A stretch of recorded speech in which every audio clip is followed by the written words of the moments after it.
Alhamdulillah, semuanya baik dan sehat walafiat. Baik, Amin. sebelumnya ingin menyapa dosen tercinta kami dan para peserta terlebih dahulu. Yang kami hormati Bapak Lukman Ahmad, MPD yang telah bersedia hadir dalam kajian online yang diselenggarakan oleh Himpunan Mahasiswa Jurusan PAI, dan yang kami cintai para peserta yang telah berpartisipasi di kajian. Saudara-saudara yang kami hormati, sebagaimana yang tercantum dalam pengumuman, kajian pada hari ini kita akan membahas tentang jiwa dan pengolahannya dalam Imam Al-Ghazali. Untuk itu kita semua sangat membutuhkan informasi sekaligus sebagai upaya menyamakan persepsi, sebagaimana yang kita harapkan bersama pada kajian hari ini.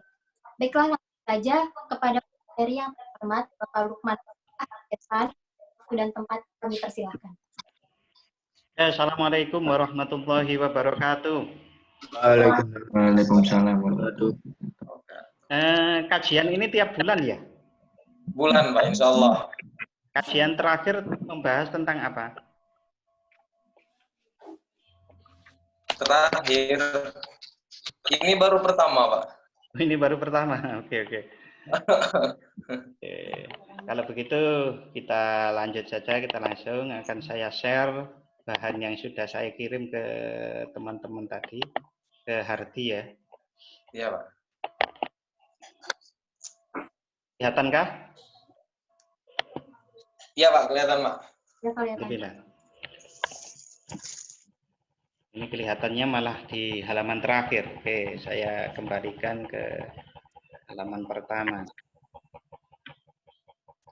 Bismillahirrahmanirrahim. Saya tidak akan menceritakan siapa Imam Ghazali, apa itu kitab Ihya Ulumuddin. Ya. Saya pikir itu sudah sangat terkenal dan bisa Anda dapatkan di mana-mana. Jiwa dan pengolahannya dalam perspektif Imam Al-Ghazali di dalam kitab Ihya Ulumuddin. Oke, manakah yang lebih prioritas? Ini saya buat sebuah pertanyaan. Yang pertama, penyakit yang membuat tidak bisa kerja esok hari, penyakit yang membuat harus dipotong kaki, penyakit yang membuat harus mati, atau penyakit yang membuat harus sengsara pada waktu hidup dan mati. Mana kira-kira yang prioritas? 4, Pak.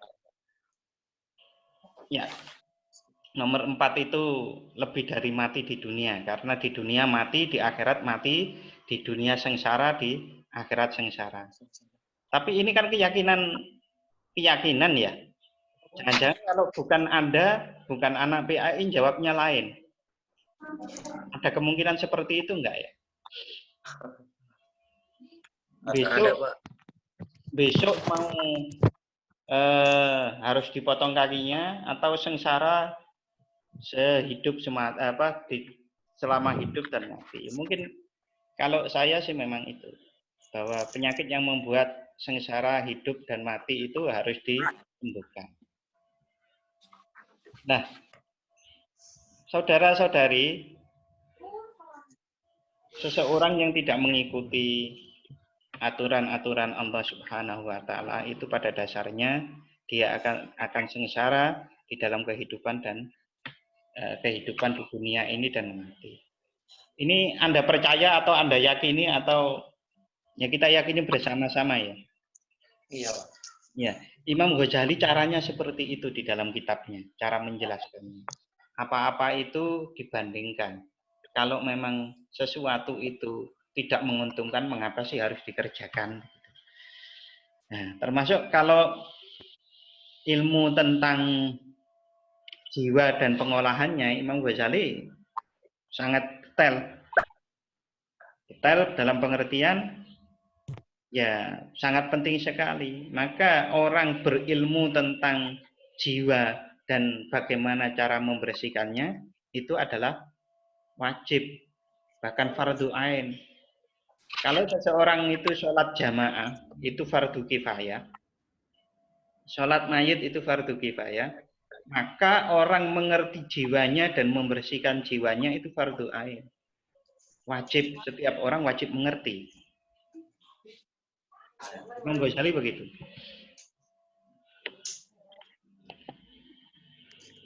Asy-syamsi wa duhaha wal qamari idza talaha wan nahari idza jallaha wal laili idza yaghshaha was samai wa ma banaha wal ardi wa ma tahaha wa nafsi wa ma sawwaha fa alhamaha fujuraha wa taqwaha qad aflaha man zakkaha wa qad khaba man dassaha. Ini mengapa saya kutip semua, kok tidak sebagian aja saya kutip. Ini sejarahnya begini. Allah itu bersumpah mulai wasamsi wa duhaha wal qamari idza talaha, ini ya sumpahnya Allah, demi matahari dan cahayanya, di pagi hari bulan apabila mengiringinya, dan siang apabila menampakkannya, dan malam apabila menutupinya, dan langit serta pembinaannya, dan bumi serta penghamparannya, dan jiwa serta penyempurnaan penciptaannya. Maka Allah mengilhamkan kepada jiwa itu jalan kefasikan dan ketakwaannya. Jadi tentang jiwa ini Allah bersumpah sampai mulai ayat pertama sampai ayat ke-7. Sumpah Allah. Dari ayat pertama sampai ayat ke-7 ini sumpah Allah. Lalu kemudian Allah setelah sumpah 7 ayat itu, Allah mengilhamkan di dalam jiwa itu kefasikan dan ketakwaan. Di dalam jiwa setiap manusia, setiap insan seperti kita, itu ada kefasikan dan ada ketakwaan. Sesungguhnya beruntunglah orang yang menyucikan jiwa itu, dan sesungguhnya merugilah orang yang mengotorinya. Oke, saudara-saudari, kita bandingkan. Kalau kita dijanjikan oleh orang tua kita perlu minta orang tua kita bersumpah enggak? Iya, Hardi? Tidak, Pak. Tidak perlu bersumpah kan? Kalau kita meminta orang tua kita bersumpah, bahkan bersumpah berkali-kali, itu kan nggak pas ya? Iya. Nggak cocok. Saudara juga. Kecuali kita punya saudara yang terkenal pembohong, mungkin kita perlu dia minta untuk bersumpah. Guru kan juga begitu. Iya. Nah, kita minta bersumpah, atau lagi bersumpah berkali-kali. Tapi kalau kita orang baru kenal, ya seyogjanya kita minta mungkin sumpah berkali-kali. Bener ya, saya titip ini ya, jangan sampai hilang ya. Kita perlu wallahi ya, bersumpah demi Allah bahwa Anda jujur. Ya. Lalu kenal baik dan jujur saja mungkin bersumpah sekali. Nah, kalau Allah itu seharusnya kita percayai, tidak harus minta kita sumpah kan? Iya. Iya. Tetapi mengapa Allah bersumpah di dalam ayat-ayat Al-Quran sampai di surat Asy-Syams itu tadi 7 kali loh, untuk bilangi kita. Di dalam Al-Quran itu kan berarti Allah menyampaikan kepada kita, hei Hardi, hei Lukman, hei Gina, hei Yusuf, sungguh di dalam jiwa itu ada unsur ketakwaan, ada unsur kefasikan, dan sungguh beruntunglah orang-orang yang menyucikan. Allah tidak perlu bersumpah, tetapi karena Allah Maha Tahu, yang namanya manusia seperti kita itu kan tukang ngeyel.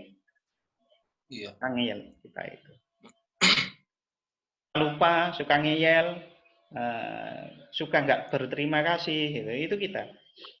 Nah, maka Allah kemudian menjadikan di dalam Al-Quran itu dengan sumpah 7 kali. Nah, kalaulah Allah itu sudah sumpah dan itu bukan keinginan kita, gitu, ya sebetulnya Allah nggak perlu sumpah. Apalagi sudah sumpah seperti itu, maka kita harus percaya dan betul-betul melaksanakan. Untunglah orang-orang yang menyucikan jiwanya. Nah, anak-anak HMJPAI ini luar biasa. Baru kajian pertama kali sudah yang dibahas adalah mengolah jiwa. Itu luar biasa. Yang bikin tema siapa ini? Teman-teman, Pak. Oke, kita lanjut ya. Gila. Kita bukan tidak sopan Allah bersumpah seperti itu, tetapi karena memang wala takunu kalladzina nasullaha fa'ansahum anfusahum ulaika humul fasiqun. Dan janganlah kamu seperti orang-orang yang lupa kepada Allah. Nah, banyak loh orang lupa kepada Allah itu. Lalu Allah menjadikan mereka lupa kepada mereka sendiri. Kalau orang itu sudah lupa kepada Allah, maka Allah juga otomatis membuat orang itu lupa terhadap dirinya sendiri. Mereka itu orang-orang yang fasik.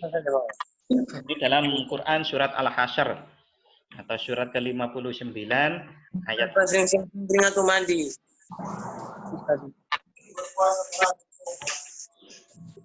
Oke, saudara-saudari.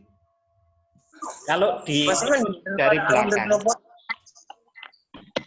kan begini, dan janganlah kamu lupa seperti orang yang lupa kepada Allah. Lalu Allah menjadikan mereka lupa kepada diri sendiri. Nah, itu dibalik seperti ini. Orang itu yang lupa terhadap diri sendiri berarti lupa kepada Allah. Jadi kalau dibalik, karena hati itu apabila tidak dikenal oleh manusia, maka manusia tidak akan mengenal dirinya. Selanjutnya ia tidak mengenal Tuhannya.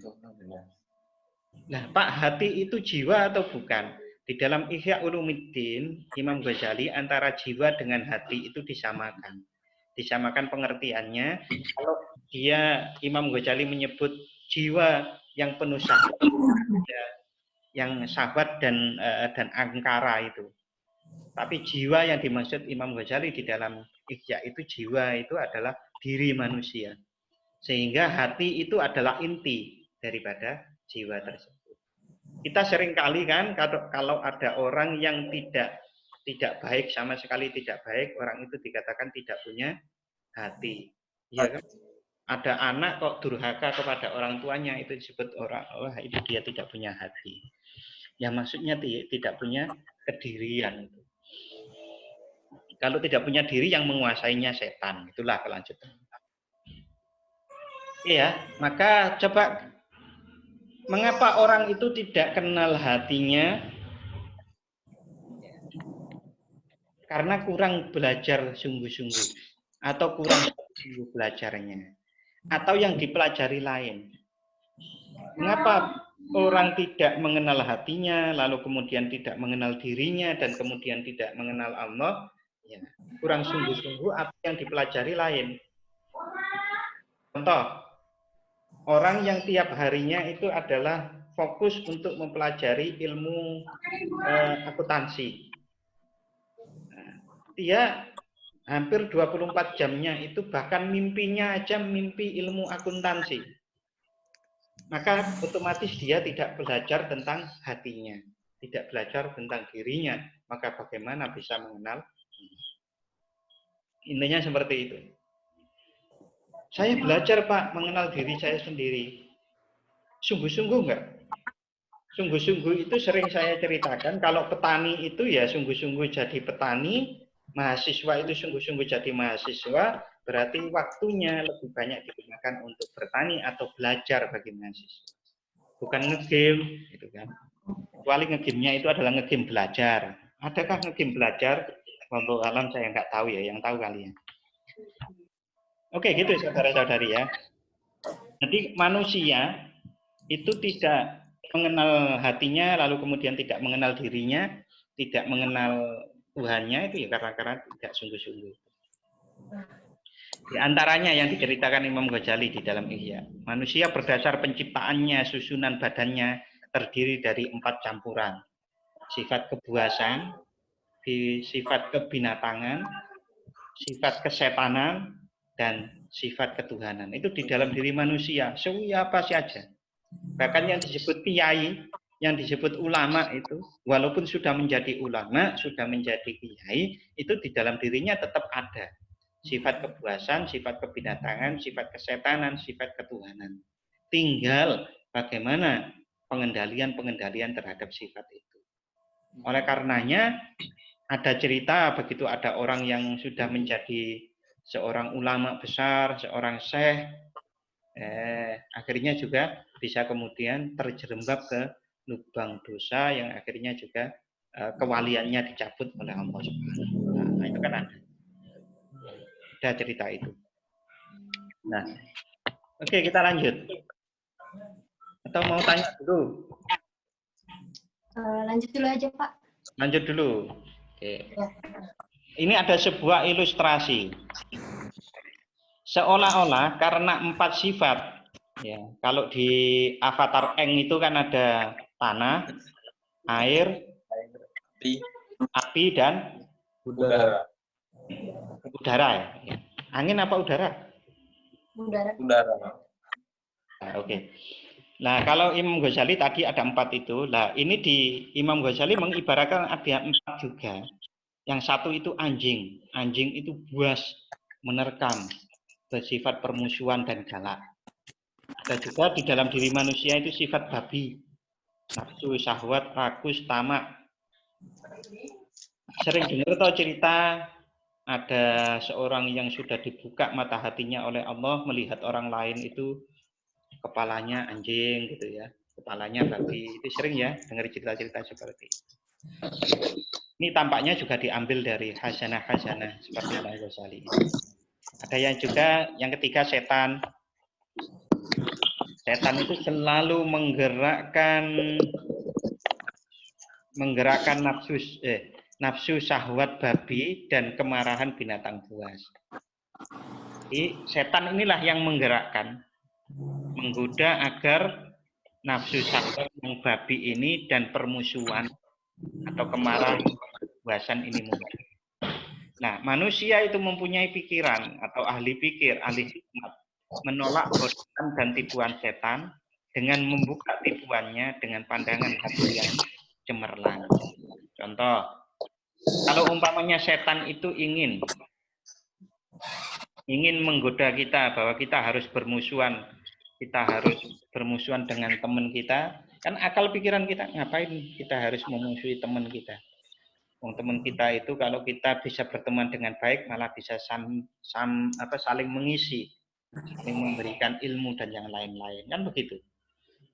Tetapi kalau kita kalah oleh setan, maka setan memunculkan permusuhan, memunculkan nafsu syahwat dan lain-lain. Contoh nafsu syahwat itu kan kenikmatan sesaat yang bisa akibatnya itu adalah sangat panjang sekali. Kalau di dalam orang Jawa bilang enak sak kelenteng, rekosone sak rendeng. Yang Jawa tahu itu ya. Nah, dinamika prosesnya ahli pikir atau ahli hikmah menolak tipuan setan itu yang pertama membuka tipuan setan dengan pandangan hati yang cemerlang terang. Membukakan kerakusan babi dengan penguasaan anjing atas babi. Karena dengan kemarahan dipecahkan gelagak nafsu syahwat. Kita bisa marah kepada nafsu syahwat kita. Itu bisa kalah nafsu. Yang ketika ditolak kegalakan anjing dengan penguasaan babi atas anjing. Jadi kan anjing itu terpaksa tunduk di bawah kebijaksanaan babi. Kalau yang diperbuat yang demikian, yang dikuasai, maka luruslah urusan dan lahirlah keadilan dalam kerajaan tubuh. Saudara-saudari, ini ilustrasi ini saya anggap agak ngeri gitu. Ilustrasi yang lain, yang biasanya Anda kerjakan di game itu.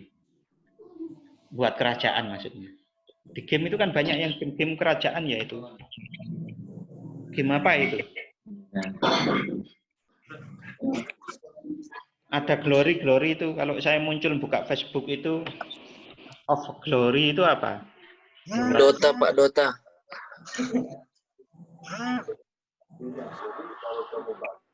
Oke, manusia itu juga apa? Oke lah. Ini kita buat ilustrasi yang Imam Ghazali sudah pakai ilustrasi itu sejak tahun 1100 yang lalu. Jadi jiwa diri manusia itu disifatkan dengan bermacam sifat menurut macam-macam keadaannya. Kita bahas jiwa ya. Nanti jiwa itu bermacam-macam. Raga itu bagaikan tubuh atau kota atau kerajaan. Akal itu bagaikan penasehat atau menteri yang memberikan data. Nafsu syahwat itu seperti budak jahat, pembegal-pembegal itu. Hati ialah hakikat yang merasa, yang mengetahui, yang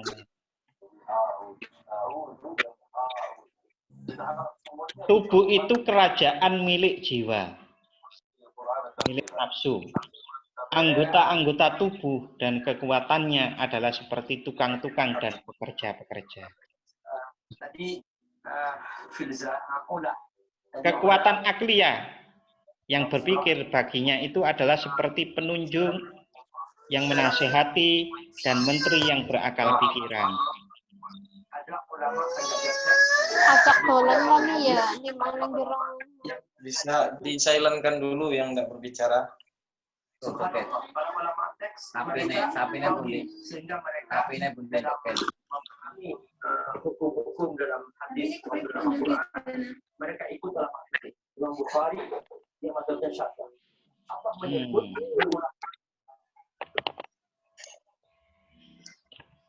Oh, udah berhenti. Mau saya mute ya? Udah berhenti ya, sudah. Oke, saudara-saudari. Berikutnya, nafsu syahwat itu seperti budak jahat yang menghalau makanan atau membegal makanan dan makanan simpanan ke kota.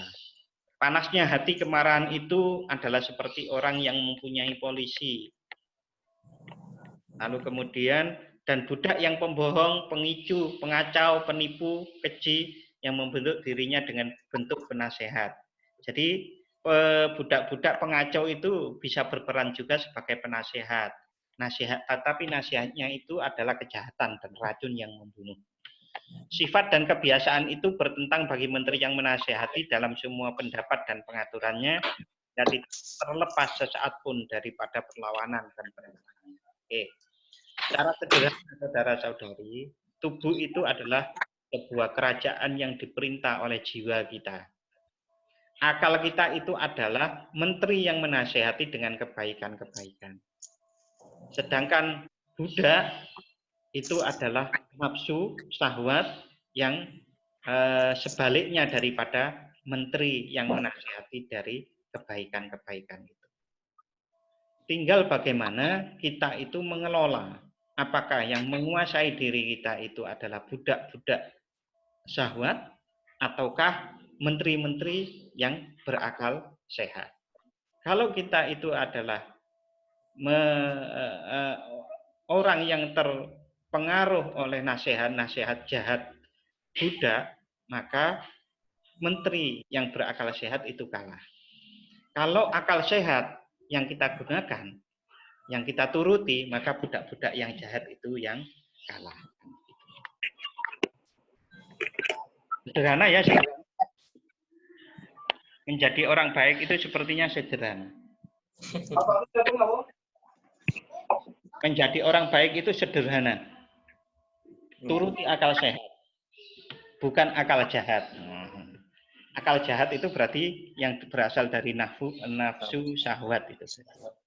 Raja apabila ia merasa cukup bermusyawarah dengan menterinya dan menolak isyarat budak yang keji, bahwa yang benar adalah yang berlawanan dengan pendapat budak, niscaya raja itu telah dituntun oleh kepala polisinya dan bertindak bijaksana bagi menterinya.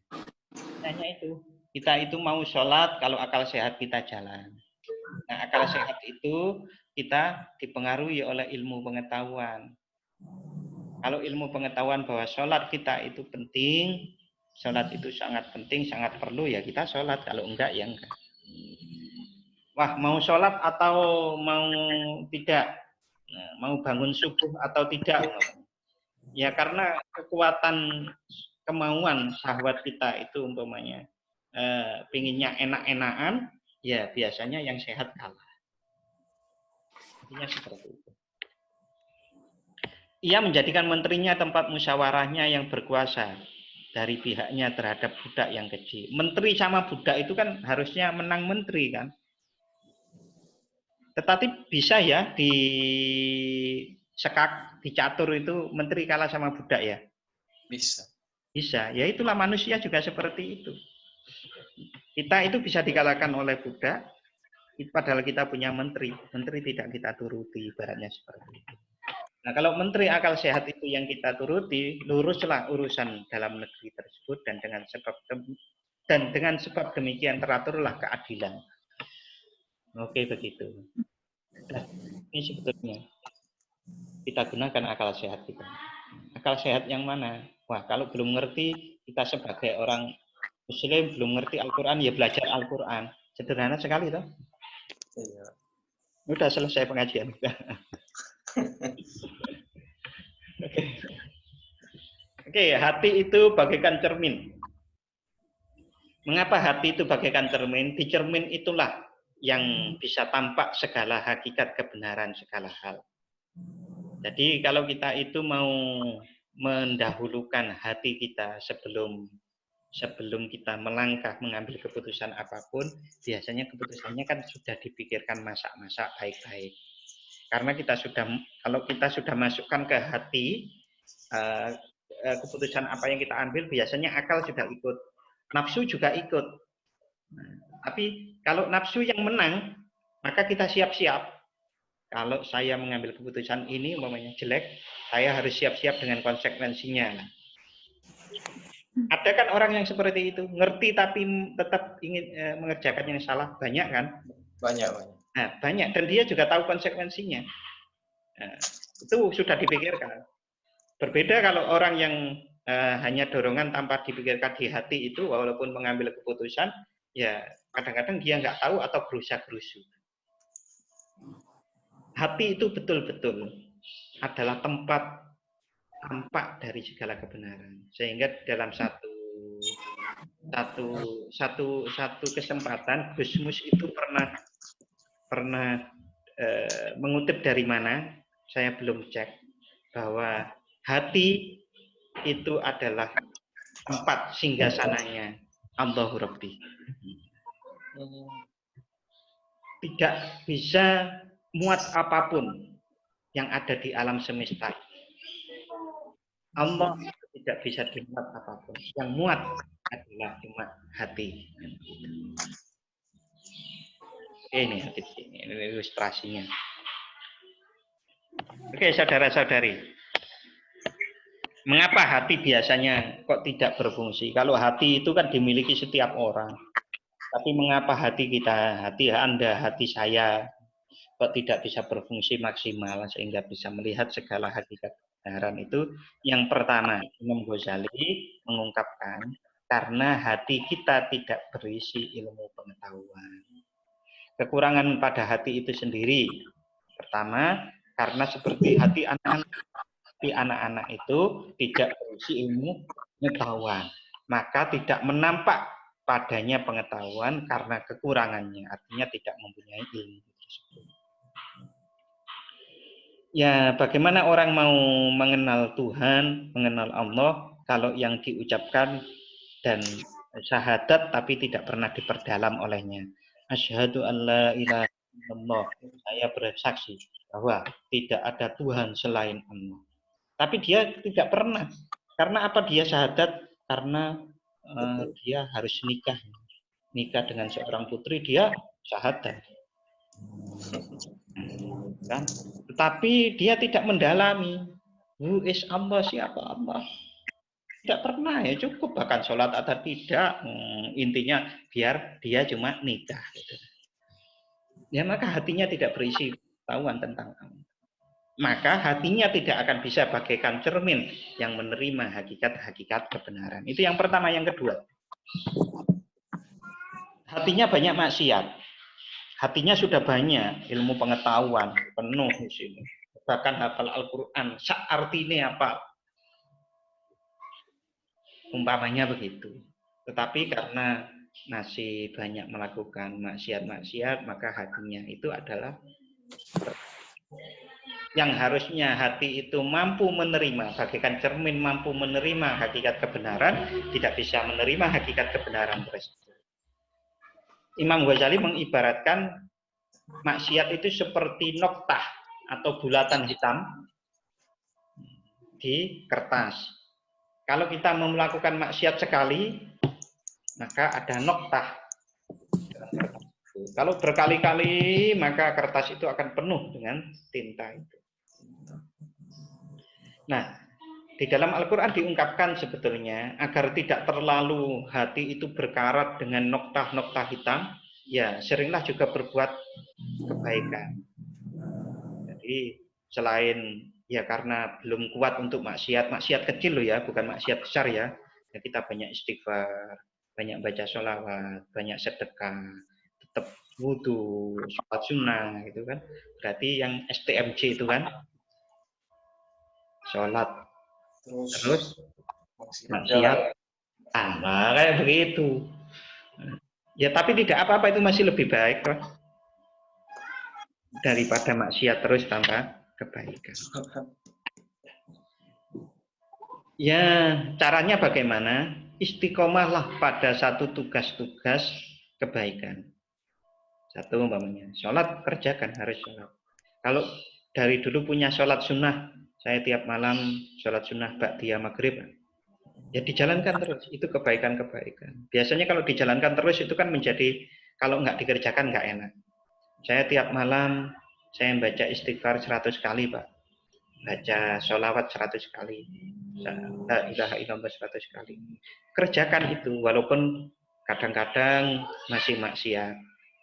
Nah itu, pentingnya apa? Itu seperti orang melap meja. Jadi seperti kertas tadi, sebelum menjadi kotor sepenuhnya kertas itu kita lap lagi. Itu masih lebih baik daripada maksiat terus tanpa. Yang ketiga, mengapa hati itu tidak bisa menjadi cermin bagi hakikat kebenaran? Mengenal Allah dengan sesungguh-sungguhnya, itu karena hati kita tidak kita ajak untuk mencari. Tidak ada cita-cita. Kamu ingin jadi hamba Allah yang baik enggak? Enggak, ya saya enggak ada cita-cita, ya saya secukupnya aja lah. Salat saya kerjakan, zakat puasa saya kerjakan, tapi ya sewajarnya saja. Tidak kemudian belajar lebih sungguh-sungguh. Dan ya hati tidak diajak mencari kebenaran sejati. Tapi hatinya diajak untuk mencari yang lain. Bukan itu seandainya cinta itu cintanya mendua, mentiga, meempat, melima. Bukan cinta sejati. Kalau cinta sejati, Allah yang hanya dicari. Maka dia terus-menerus berusaha, bersungguh-sungguh, berupaya untuk mencari kebenaran sejati itu. Menjadi hamba Allah yang sejati. Hati itu dipalingkan dari arah hakikat yang dicari. Sesungguhnya hati orang yang taat dan soleh, meskipun bersih, maka tidaklah jelas padanya kecemerlangan kebenaran hakikat. Karena ia tidak mencari kebenaran. Bahkan orang-orang soleh pun belum tentu dia itu kebenaran. Dan ia tidak berkebetulan dengan cerminnya akan arah yang dicari. Hanya mencari surga. Hanya mencari surga dan terhindar dari neraka. Tidak mencari hakikat siapa Allah itu. Akan tetapi kadang-kadang adalah kelengkapan cita-citanya dengan penguraian amalan taat badannya. Itu yang ketiga. Yang keempat, hijab taklid. Orang itu tidak bisa menemukan kebenaran yang hakiki kalau hijab taklidnya masih tinggi. Sesungguhnya orang-orang yang taat, yang memaksakan hawa nafsunya, mengendalikan hawa nafsunya untuk taat, yang menjuruskan pikirannya pada sesuatu hakikat kebenaran, kadang-kadang tidak terbuka juga yang demikian baginya, karena terjinding atau terhijab daripadanya. Disebabkan akidahnya yang telah lalu sejak kecil dengan jalan taklid, ikut-ikutan dan menerimanya dengan baik sangka. Artinya dia tidak mengevaluasi ilmu akidahnya, tidak mengevaluasi ilmu ibadahnya, tidak mengevaluasi ilmu akhlaknya. Artinya dulu yang diperoleh ya sudah itu, tidak belajar lebih lanjut, lebih kritis lagi, lebih kritis lagi. Ini juga menjadi hijab. Karena apa? Hakikat kebenaran itu akan disampaikan oleh Allah melalui hati. Kalau hanya berdasarkan akidah taklid, ibadah taklid, itu kesulitan mencerna hakikat kebenaran yang dicurahkan oleh Allah kepada hati yang langsung dari Lauhul Mahfuz itu. Imam Ghazali loh ini yang bilang, bukan saya. Nanti Hardi terus tanya ke saya, Pak, yang sekarang di Lauh Mahfuz gimana? Nah, itu tadi Imam Ghazali yang saya sampaikan, bukan saya. Imam Ghazali seperti itu. Kalau hanya akidah taklid itu akan terlalu sulit mengurai informasi-informasi yang diberikan oleh Allah melalui ilham. Melalui ilham yang kadang dalam mimpi, kadang dalam kesendirian, perenungan, Nah, seperti itu. Tafakur itu sulit. Kenapa? Karena dia taklid. Taklid itu kan tidak mampu menerima kebenaran yang lain. Iya. Hanya itu sebagaikan hati itu sudah dibungkus. Hati dibungkus plastik. Meskipun sekelilingnya ini kita kasih air gula untuk biasanya kalau membuat makanan Jawa itu loh biasanya itu ayam yang digula bacem. Nah, kita punya bukan ayam atau tahu. Tapi ayam atau tahu itu kita bungkus plastik erat-erat. Lalu kita bacem. Nggak mempan toh. Jelas nggak mempan. Taklid itu seperti itu. Hati sudah dibungkus itu. Nggak mau kebenaran yang lain. Nah ini bisa berlaku untuk siapa saja. Jangan-jangan ya diri kita sudah. Bagaimana agar kita mampu terhindar dari taklid itu? Ya belajar. Belajarnya harus banyak. Harus banyak. Ya. Tidak cukup ikut kajian sekali, 2 kali, 3 kali setahun. Saya loh ya. Kalau kehendak Allah, kemudian ada orang ikut kajian sekali langsung dibukakan oleh Allah, ya alhamdulillah itu terserah Allah. Gitu. Tapi pengalaman saya itu bertahun-tahun gitu. Memahami, lalu kemudian untuk menjalankan, kadang bingung dengan guru kan begitu. Terus begitu sehingga kemudian akhirnya insya Allah akan memberikan ilmu-ilmu yang halus-halus itu. Oke, ini masih tentang hijab taklid. Intinya seperti itu.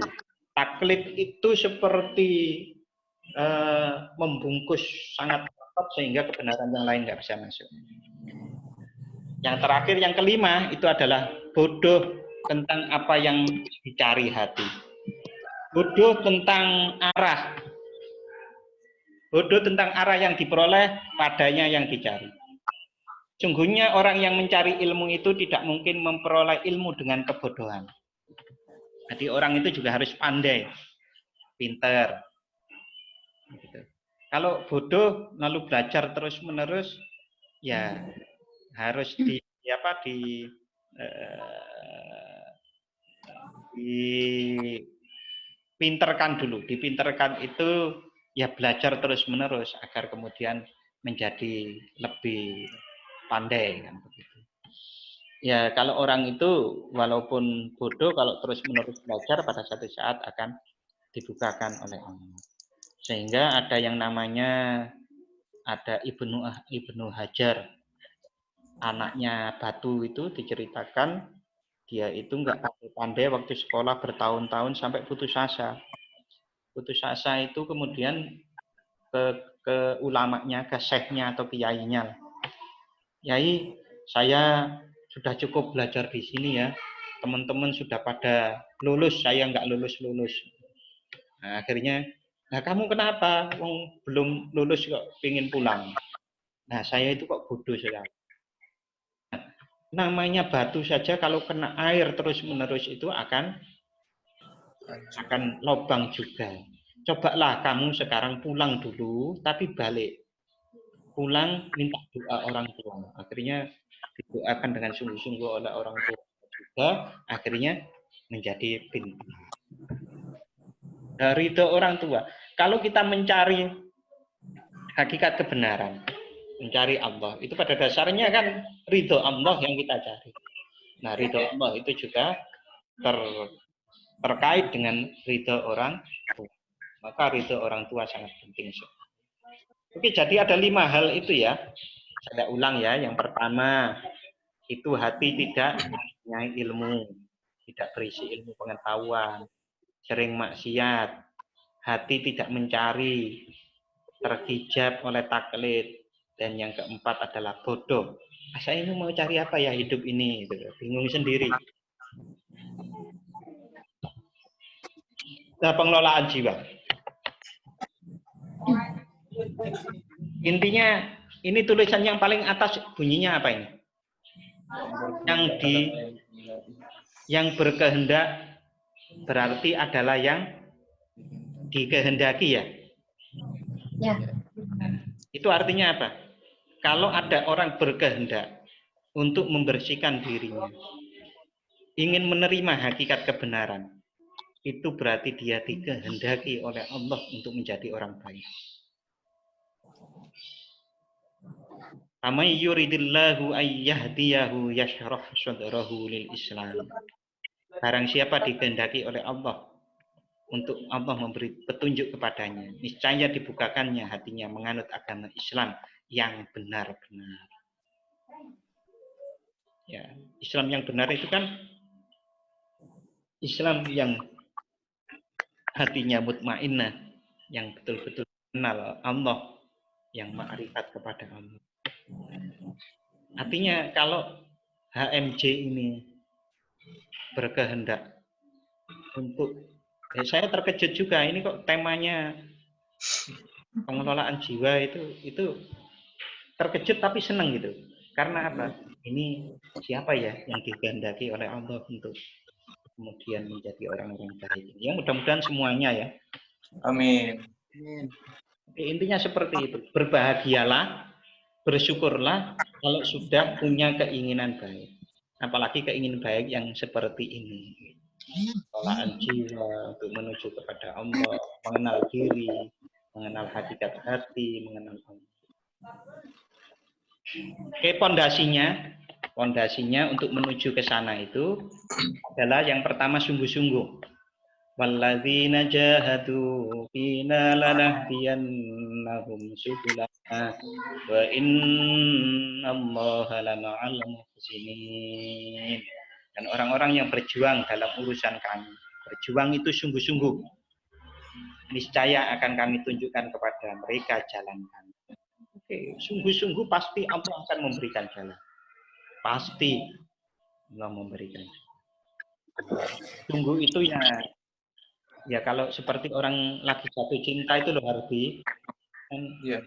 Harta kan ku kasih, pikiran kita kasih, waktu kita kasih, lautan kan ku seberangi, gunung kan ku daki, kan gitu. Itu sungguh-sungguh. Bentuknya apa? Yang pertama, belajar tafsir Al-Quran betulan. Sehari disisihkan waktu 1/4 jam, setengah jam, 1 jam untuk memahami Al-Quran melalui tafsir. Apalagi mencari pengajian tafsir. Carilah itu pengajian tafsir, lalu pengajian yang menyentuh hati seperti Ihya, kalau bukan Ihya ya Al-Hikam, seperti itu. Yang pondasi yang kedua itu adalah ya ayyuhalladzina amanu in tattaqullaha yaj'al lakum furqana.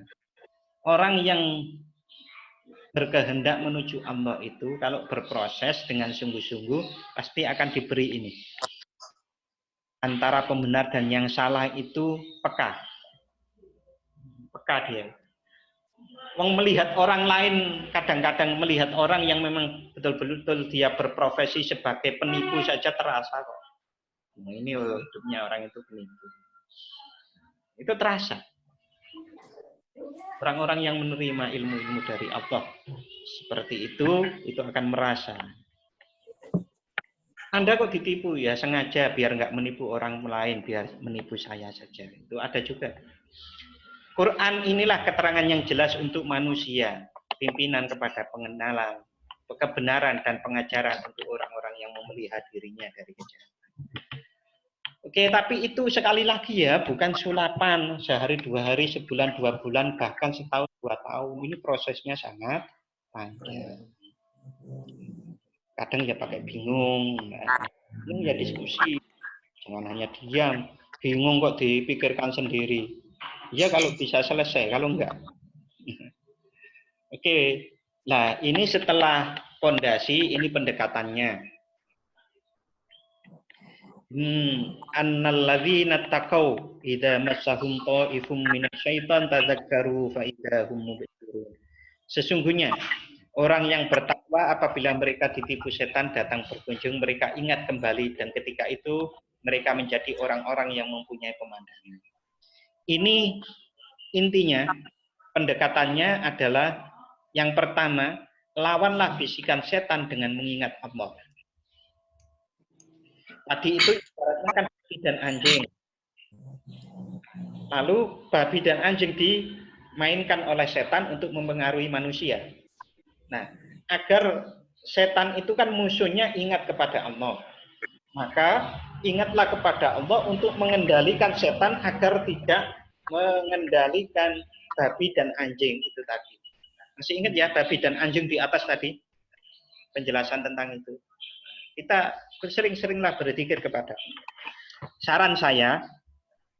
Saran saya, usahakan sehari dan semalam itu Anda mempunyai waktu paling tidak setengah jam untuk berzikir kepada Allah dalam keadaan mempunyai wudhu, dalam keadaan tutup aurat, duduk menghadap kiblat, konsentrasi berzikir. Istighfar boleh, sholawat boleh, la ilaha illallah juga boleh. Itu dalam sehari semalam. Oke, berikutnya modelnya adalah amalkan ilmu yang sudah Anda punyai.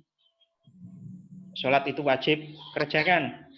Sholat sunnah itu bagus, ya kerjakanlah 1, 2. Syukur-syukur semuanya gitu kan. Sholat duha itu bagus, ya kalau tidak bisa tiap hari ya seminggu sekali lah. Sholat tahajud itu bagus. Itu kan ilmu yang kita ketahui. Barang siapa yang mengamalkan ilmu, ya, maka Allah akan menganugerahkan ilmu-ilmu yang baru kepada dia. Strateginya, ya kalau marah ya dikendalikan. Insya Allah dengan proses semua tadi, berzikir kepada Allah, mempelajari ilmu tafsir, insya Allah marah itu lebih mudah mengendalikannya. Mengendalikan nafsu syahwat juga begitu. Itu lebih mudah. Karena apa? Pasukan yang ada di dalam diri kita tambah. Ada pasukan ilmu, ada pasukan pengalaman, ada pasukan pasukan yang wallahu alam apa berikan untuk menolong kita. Mengganti rakus dengan syukur, mengganti iri dengan ridho, mengganti kenyang dengan secukupnya, mengganti suka berias dengan bersahaja, mengganti terburu-buru dengan tenang. Ini kalau masih muda sulit semua loh ini. Yang tua aja sulit, apalagi yang muda. Tapi belum tentu yang muda kalah dengan yang tua. Oke, kalau kita mengelola jiwa terus-menerus, maka akan terjadi seperti ini. Dari jiwa amaro kita menuju jiwa lawamah, lalu kemudian menuju mulhimah, menuju jiwa mutmainnah, kemudian menuju jiwa radiyah, menuju jiwa mardiyah, dan kemudian menuju jiwa kamilah. Walaupun persentasenya kecil, kamilah itu dimiliki oleh Rasulullah SAW. Kita di bawah-bawahnya ini sudah bagus. Paling enggak dari sinilah mutmainnah, radiyah, mardiyah itu. Jangan yang bawah-bawah, apalagi yang amaro ini. Kalau ini kita ini indikatornya. Ini indikatornya semuanya. Silakan nanti kalian minta ke Hardi. Atau kalau enggak ke Hardi, Anda ke YouTube Lukman A. Irfan gitu. Nanti ada di sana. Nah, kalau jiwa-jiwa ini sudah makom jiwa, ini umpamanya kita di sini, itu sudah ketenangan kita itu menetap. Makom itu kan menetap ya, makom itu. Maka jiwa kita adalah jiwa mutmah. Jiwa rodiyah, jiwa mardiyah, jiwa kamilah, dan seperti itu. Nah, ini prosesnya seperti tadi, mempunyai ilmu dan sungguh-sungguh berpikir. Oke, terima kasih. Silakan kalau ada pertanyaan. Baik, terima kasih kepada Bapak Lukman yang telah menyampaikan materinya. Selanjutnya kami akan membuka sesi tanya jawab dengan 3 pertanyaan kepada materi. Pada peserta yang ingin bertanya dipersilakan untuk menyebutkan identitas dan pertanyaan dikemas dengan secara singkat, padat, dan jelas. Baik, langsung saja. Apakah ada yang ingin bertanya?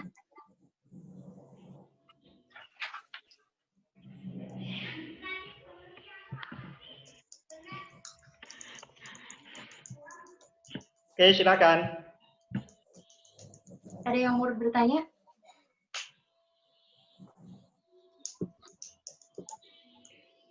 Oh, kalau nggak ada yang tanya, enak saya berarti ya. Saya Pak, ini mau bertanya Pak. Nggak usah mikir jawab lah.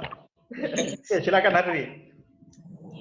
Kan kalau berbicara tentang jiwa ini sesuatu yang abstrak Pak ya.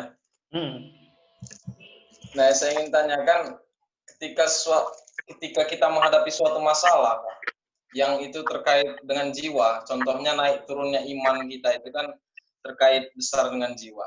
Nah, itu letak akal kita, letak nalar kita itu juga berfungsi atau tidak gitu Pak? Atau hanya jiwa dan hati kita saja yang berfungsi ketika kita menghadapi hal-hal yang seperti itu?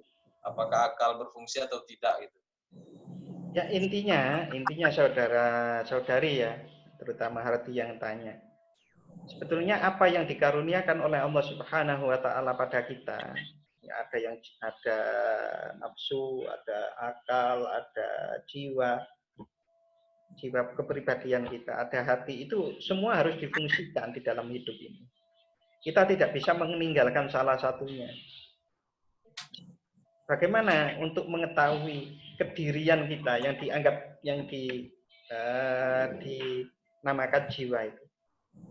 Jiwa itu yang dalam kehidupan sehari-hari kita yang bisa senang, yang bisa sedih, itulah jiwa kita. Anda kalau senang terasa toh, kalau sedih juga terasa toh. Itulah jiwa Anda. Bagaimana cara mencarinya? Ikuti. Kesedihan Anda itu lebih dominan di mana, di sebelah mana kalau ada fisiknya. Tapi ini kan sebetulnya di keseluruhan diri secara fisik. Ini bukan hanya fisik itu. Ini diri yang mengaliri seluruh tubuh kita. Karena kalau kita sedih, sedihnya kebangetan, itu rambut bisa jadi dalam sehari berubah menjadi putih. Kalau senang juga begitu. Kalau senang itu tanpa terasa mungkin kita itu senyum, itu kita senang. Kita karena senang kita terasa, lalu kita tiba-tiba senyum. Jalan di mana-mana senyum-senyum sendiri karena senang. Artinya apa? Jiwa itu mengaliri seluruh tubuh kita. Nah, bagaimana cara memegang jiwa itu? Kita tahu agar bisa mengendalikan jiwa kita. Ikuti, pelajari rasa senang Anda, pelajari rasa sedih Anda. Itu pelajari. Maka tadi kan disebutkan, kenali hati, maka akan kenali diri. Lalu akan kenal Tuhan. Karena seseorang itu yang kenal hatinya, dia tahu hatinya, akan tahu rasa dirinya itu, kehambaannya itu tadi. Sehingga bisa membaca Al-Quran, dia itu betul-betul wa idza tuliyat ayatuhu zadatuhum imana. Itu betul-betul tambah keimanannya dan tiba-tiba dia sujud syukur. Karena tambah Allah, itu terasa betul. Ya Allah, terima kasih Allah, sujud syukur betul. Lalu kemudian sujud syukur sambil menangis atau sholat sambil menangis, itu terasa. Awalnya dari mana? Pelajari rasa senang Anda. Bisa jadi nanti Anda habis buka aja senang. Alhamdulillah senang gitu kan. Itu aku kok bisa senang ini mengapa? Kok tiba-tiba besok kok sedih karena apa gitu. Ini sedih apa? Pelajari itu. Dipikirkan. Kalau itu dipikirkan dengan baik, namanya tafakur. Disitulah letak tafakur itu bisa jadi. Tafakur satu jam. Tafakur 1 jam lebih baik dari ibadah berbulan-bulan. 1000 rakaat. Karena apa? Orang yang kalau sudah tafakur dan menemukan hatinya, menemukan dirinya, kenal sedikit-sedikit lebih banyak kepada Tuhan, itu sujudnya lebih bagus daripada sujudnya orang yang nggak kenal Tuhan berkali-kali. Oke, begitu. Oke Pak, siap. Terima kasih. Oke, yang lain silakan. Baik, untuk pertanyaan yang kedua.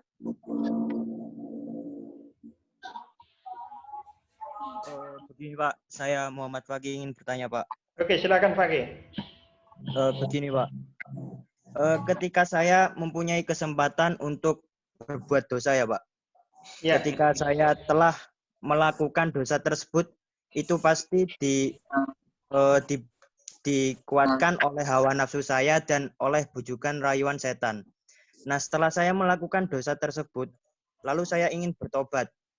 Apakah saya ketika bertobat itu bisa menyalahkan setan melebihi saya menyalahkan saya sendiri, Pak?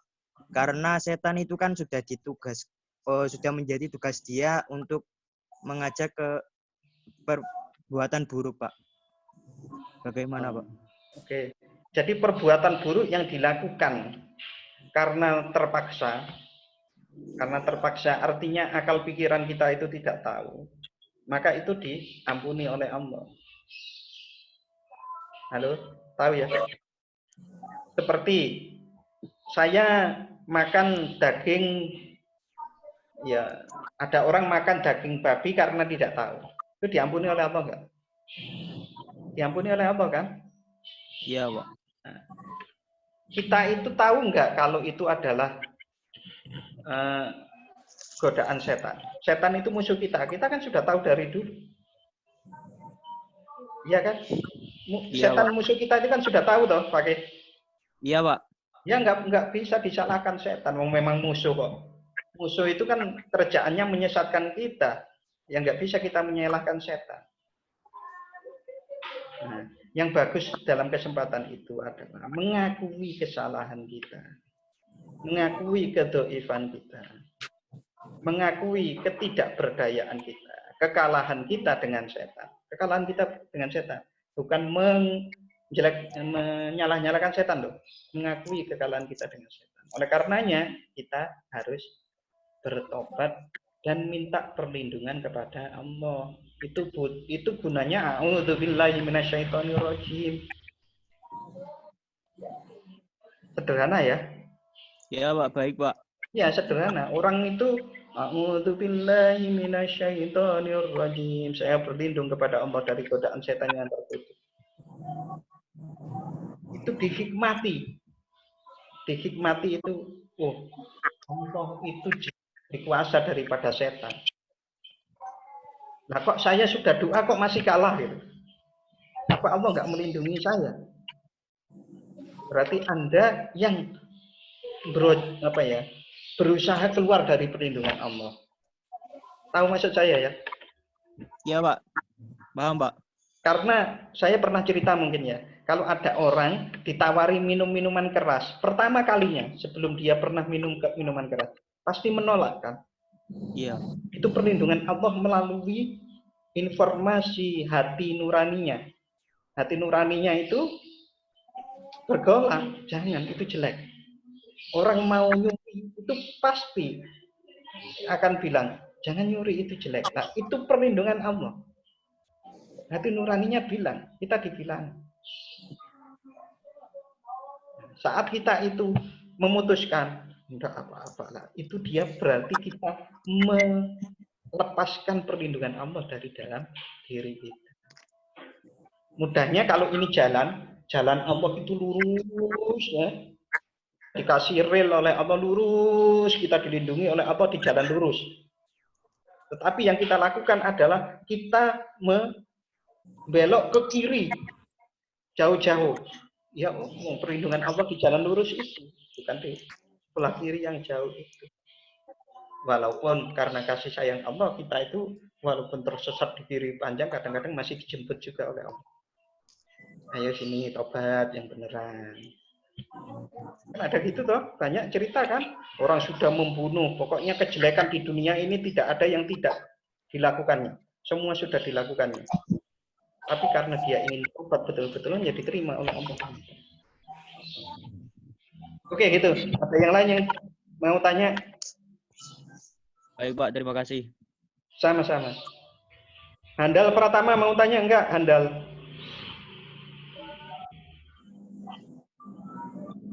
Handal? Harti nggak kenal Handal Pratama ya? Enggak, Pak. Enggak, kakak kelas. Ya, Handal Pratama ini angkatan 2016. Gusti, mau tanya Gusti, tunjukkanlah wajah kalian sekali-kali biar saya tahu.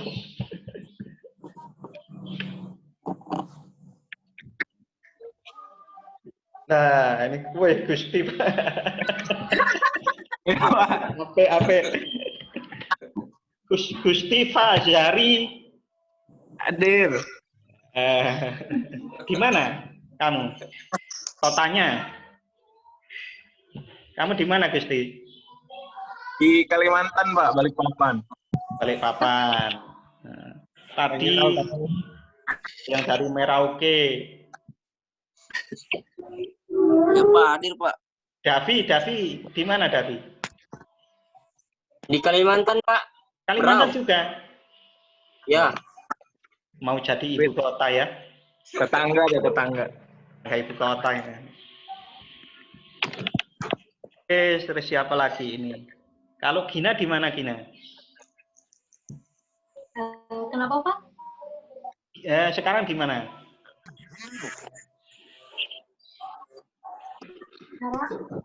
Maksudnya Pak kurang jelas. Oh, Gak ada jaringan, susah jaringan. Arti. Oke. Cukup. Kita akhiri. Cukup. Rahman Abdijaya. Halo. Masih ada yang Pertanyaan Kang. Itu dia. Nanya Pak, satu Pak, sebelum Ya. terakhir. Ini Rahman ya? Iya Pak. Di mana Rahman itu domisili? Saya sama di Kalimantan Pak. Banjarmasin ya Pak. Banjarmasin. Martapura? Di kesananya lagi Pak. Kemana itu?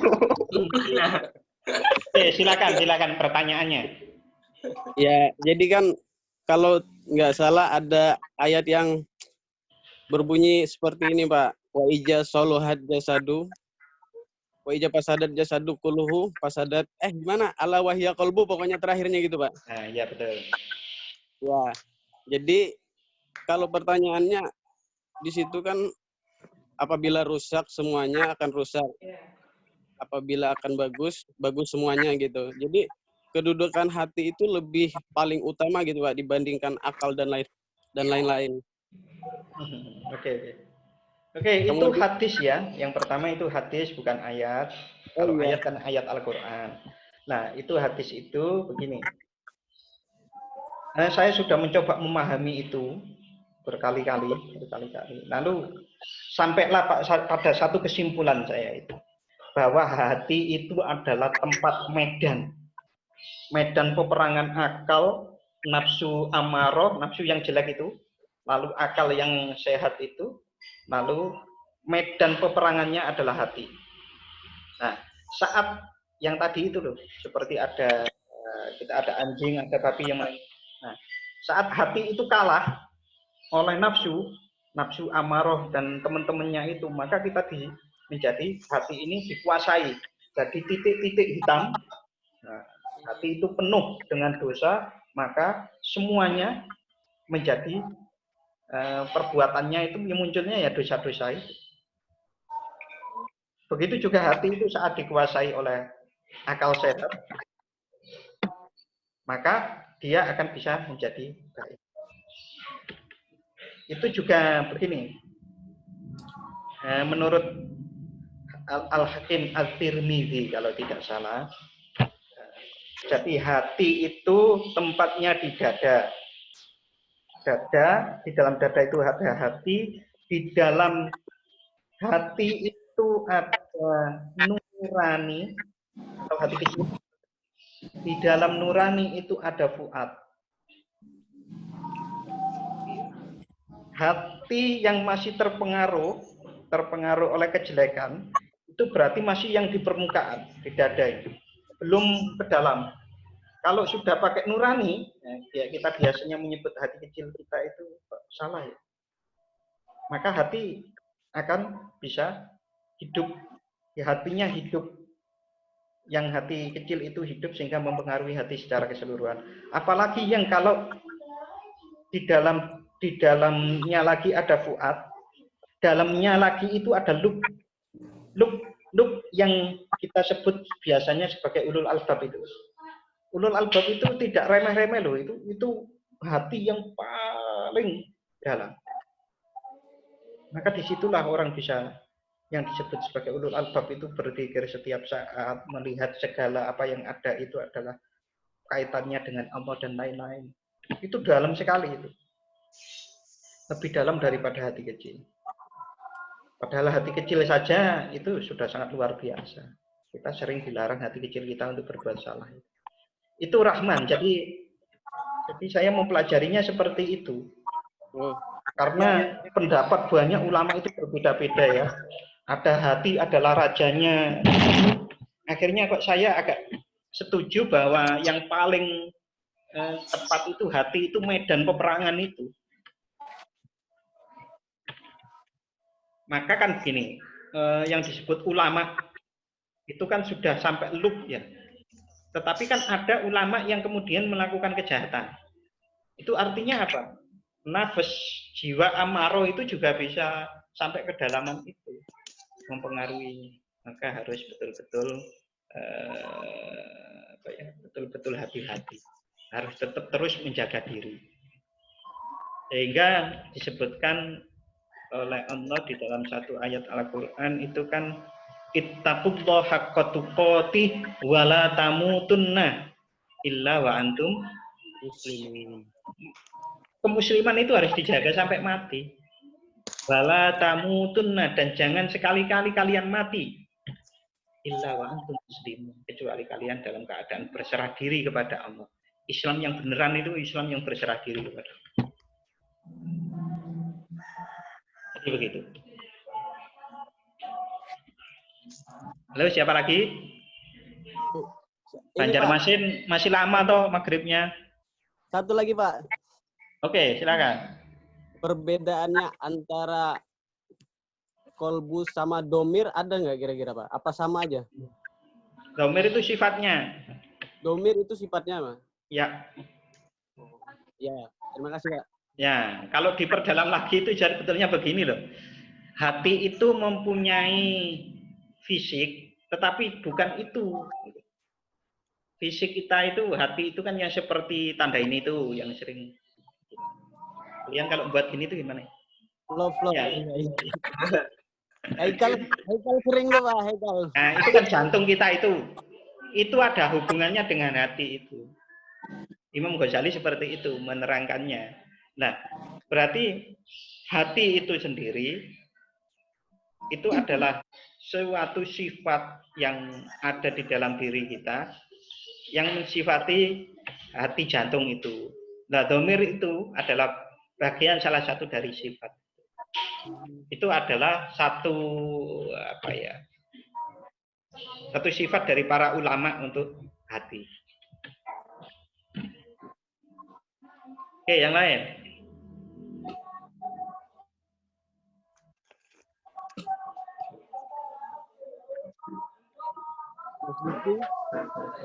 Nah, kalau yang saya sederhanakan ya, biar tidak menakutkan belajar kayak gini ini. Sederhananya begini. Untuk belajar menjadi hamba Allah yang betul-betul, kita kan cita-citanya kan itu toh, wong kita diciptakan untuk menjadi hamba Allah. Wa ma khalaqtul jinna wal insa illa liya'budun. Nah, berarti menjadi hamba sebetul-betulnya itu adalah kebahagiaan tertinggi bagi kita harusnya, karena untuk itulah kita diciptakan. Nah, untuk menjadi hamba Allah yang sebetul-betulnya itu secara sederhana yang perlu dikerjakan adalah perbaiki kemauan atau niat kita, kesungguhan untuk menuju ke sana. Ya, saya niat, saya sungguh ingin menjadi hamba Allah yang baik. Kalau itu, jawab pertanyaan ini. Apakah betul Anda ingin menjadi hamba Allah yang baik? Betul. Berarti nanti siap akan diuji oleh Allah. Itu jelas kan di dalam Al-Quran. Janganlah kamu berkata iman kalau belum diuji. Itu ada ujiannya. Nah, yang kedua, untuk lulus dari ujian itu belajar yang banyak, terutama Al-Quran, tafsirnya. Nanti kalau sudah tinggi ilmunya, nggak pakai tafsir nggak apa-apa. Sekarang pakai tafsir dulu. Nah, itu nanti akan banyak hal yang perlu. Bahkan saya bilang seperti ini, orang yang mampu mempelajari Al-Quran dengan baik adalah orang pintar. Itu jelas. Tidak ada orang yang bisa mempelajari Al-Quran dengan baik kecuali orang pintar. Berarti kalau Anda belajar Al-Quran dan paham, entah sedikit atau banyak, itu menapaki jadi pintar. Apalagi calon guru PAI kok ya. Al-Quran harus bisa. Oke, sederhana toh, cuma 2 toh. Perbaiki niat, cita-cita. Saya betul-betul ingin menjadi hamba-hamba yang baik. Hanya itu, niat, kemauan. Sungguh-sungguhnya dengan belajar. Cukup itu. Nah, masalah yang lain-lain itu nanti bahkan kalau Allah berkenan akan paham sendiri. Coba kalau nggak paham sendiri, ada orang datang ke Anda dikasih tahu. Oke, begitu cukup ya, atau mau ada yang tanya lagi? Kalau di Jogja masih setengah jam ini. Iya, Pak.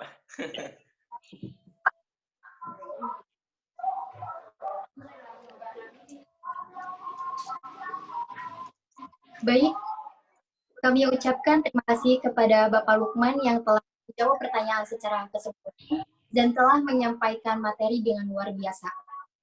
Hadirin sekalian, demikianlah acara diskusi pada kajian online ini. Sebelum kita tutup acara ini, saya akan menyimpulkan secara singkat dari keseluruhan dari kajian yang telah disampaikan. Menurut Al-Ghazali, bahwasanya setiap orang itu fardu ain atau wajib membersihkan jiwanya. Seperti yang tertera dalam surat Asy-Syams ayat 1-7 yang artinya, maka Allah mengilhamkan kepada kita itu jalan kefasikan dan ketakwaan. Sesungguhnya beruntunglah orang yang mensucikan jiwa itu. Ilustrasi menurut Imam Al-Ghazali bahwasanya jiwa itu ibarat diri manusia dan zatnya. Tubuhnya adalah kota atau kerajaannya. Akal itu penasihat atau menterinya. Nafsunya ibarat budak jahat. Hati itu ibarat hakikat yang mengetahuinya. Pada dasarnya hati itu kosong karena disebabkan oleh 5 hal. Yang pertama, hati tidak berisi pengetahuan. Lalu yang kedua, maksiat mengotori hati. Kemudian yang ketiga, hati tidak mencari kebenaran. Yang keempat, hijab taklid. Dan yang terakhir adalah bodoh tentang apa yang dicari hati. Sekali lagi, kami mengucapkan terima kasih banyak kepada pemateri yang telah memberikan ilmu kepada kita dan semoga bermanfaat. Amin, amin, amin. Dan kami terima kasih banyak kepada peserta atas partisipasinya dalam diskusi hari ini. Saya Gina Zini Ilmi selaku moderator, mohon maaf apabila ada salah-salah kata. Dan mohon undur diri, semoga kita akan bertemu kembali dalam diskusi-diskusi selanjutnya. Terima kasih. Wassalamualaikum warahmatullahi wabarakatuh. Waalaikumsalam warahmatullahi wabarakatuh. Waalaikumsalam warahmatullahi wabarakatuh. Rahman ganteng.